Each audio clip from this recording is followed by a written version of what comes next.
बिहार विधानसभा चुनाव 2025 से ठीक पहले अभी भागलपुर और दूसरे जिले में मेट्रो की बात चल रही है। नीतीश कुमार का विधानसभा चुनाव से ठीक पहले मेट्रो सच मायने में भागलपुर में साकार हो पाएगा सपना, चूंकि एडमिनिस्ट्रेशन का बड़ा लंबा बैठक चल रहा है।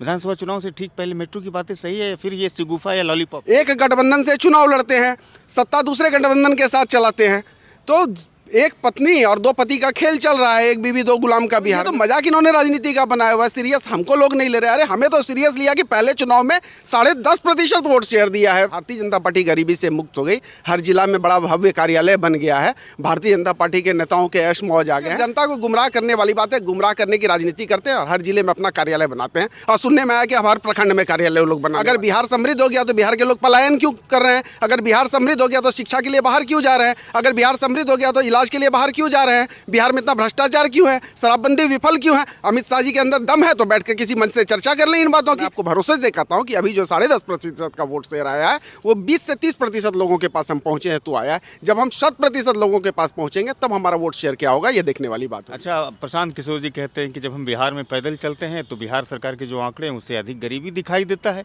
और आज ही मोदी के बहुत ही कद्दावर नेता, उसके कैबिनेट के और देश के गृह मंत्री अमित शाह ने कहा कि 2014 से जब भारतीय जनता पार्टी की सरकार केंद्र में आई तो 25 करोड़ लोग गरीबी से मुक्त हो गए, फ्री हो गए। एक प्रश्न करेंगे, भागलपुर जनसुराज पार्टी का जो संगठन है, चुनाव जीतने के बाद तितर बितर होने की बात सुनी जाती है, क्या आप लोग संगठित हैं या मनोबल गिर गया? प्रशांत किशोर जी ने जनसुराज की स्थापना के बाद एक बड़ी घोषणा बिहार में की थी कि चारों विधानसभा के उपचुनाव हम जीतेंगे, लेकिन क्या हुआ? जनसुराज का हश्र ये पूरे बिहार के लोगों ने देखा। हमारे साथ भागलपुर जिला के उपाध्यक्ष हैं जनसुराज पार्टी से बाबुल विवेक जी, बातचीत करते हैं और कुछ मुद्दों को समझने की कोशिश करते हैं। पहला सवाल और बेहद ही बहुचर्चित सवाल, प्रशांत किशोर जी ने कहा कि हम चारों विधानसभा के उपचुनाव जीत जाएंगे, लेकिन क्या हुआ?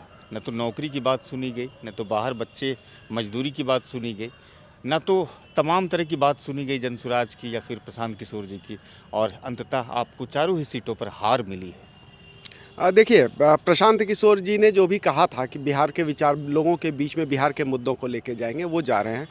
देखने वाली बात है, 2 अक्टूबर को हमारे पार्टी की स्थापना हुई और नवंबर में हमने चुनावों में जो हम कह सकते हैं क्या कि 4 जगह विधानसभा उपचुनावों में हमने शिरकत की। चारों विधानसभा चुनावों में 10.5% का वोट शेयर हम लेके आए। तो यह अगर आप कहेंगे देखेंगे उस दृष्टिकोण से कि 1 महीने की बनी हुई पार्टी चुनावों में जाती है बिहार में और 10.5% का वोट शेयर लेके आती है, तो ये अपने आप में बहुत बड़ी उपलब्धि है। आप जो वर्तमान राजनीतिक दल है, जब आप इनका इतिहास देख लेंगे तो 1925 में राष्ट्रीय स्वयंसेवक संघ की स्थापना हुई। भारतीय जनता पार्टी को सत्ता तक पहुंचने में कितना वर्ष लग गया? पार्टी बने हुए 1 महीना हुई थी, लेकिन आप तो लगातार 3-4 साल से पदयात्रा कर रहे थे और सभी को मालूम था कि जनसुराज पार्टी ही बनेगी। हाँ, जनसुराज दल बनने के बाद, चुनाव निशान आने के बाद हमने पहला चुनाव लड़ा और सिर्फ 1 महीने के समय पे लड़ा। जनसुराज अलग अलग माध्यमों से लेके चल जा रही है, लेकिन जनसुराज के पार्टी का कहीं कोई संगठन नहीं था, जनसुराज पार्टी के रूप में नहीं थी। और उस स्वरूप में 1 महीने के अंदर हमने अपने आप को इस लायक बनाया कि बिहार के 10.5% लोगों का वोट शेयर लेके आया। हम बहुत बड़ी आबादी के पास नहीं पहुंच पाए इस 1 महीने के समय में। आप समझिए कि बिहार में अगर 100 लोग होंगे तो जनसुराज की बातें अब तक 20 से 30 लोगों तक पहुंची हैं, यानी कि 70 से 80% ऐसे लोग हैं जिन तक हमारी बात एक राजनीतिक दल के तौर पर अभी नहीं पहुंच पाई है।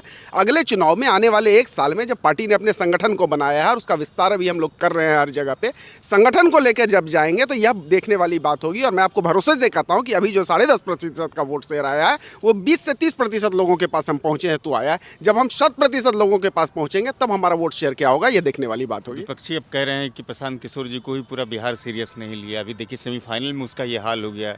अभी 2025 का विधानसभा चुनाव है तो कितना सीरियस होगा? ये तो वोट कटवा पार्टी बन करके रह जाएगी।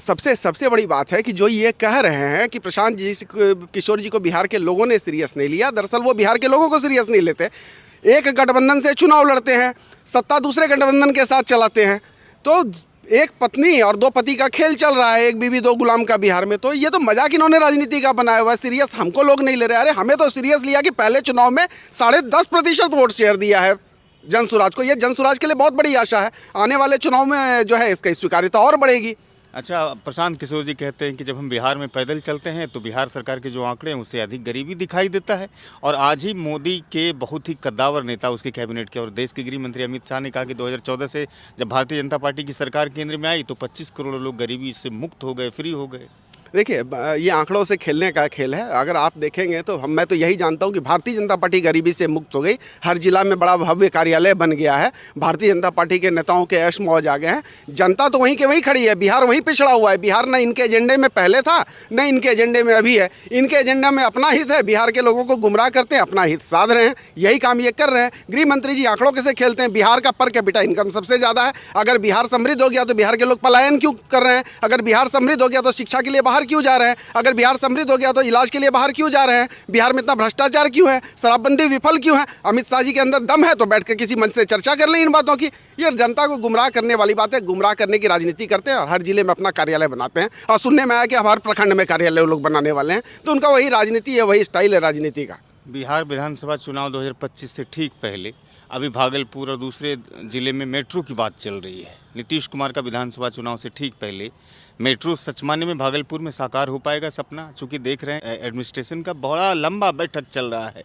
विधानसभा चुनाव से ठीक पहले मेट्रो की बातें सही है या फिर ये सिगुफा या लॉलीपॉप है? देखिए ये हाल के दिनों में क्या हो गया, जैसे ही चुनाव आता है तो लोगों को गुमराह करने के लिए लोग लग जाते हैं। और सिर्फ सरकार ही नहीं लगती, अब तंत्र भी लग जाता है। तंत्र को भी लगाया जाता है इन चीज़ों को गुमराह करने में। आप उदाहरण देखिए, भागलपुर हवाई अड्डे की बात कितने साल से चल रही है?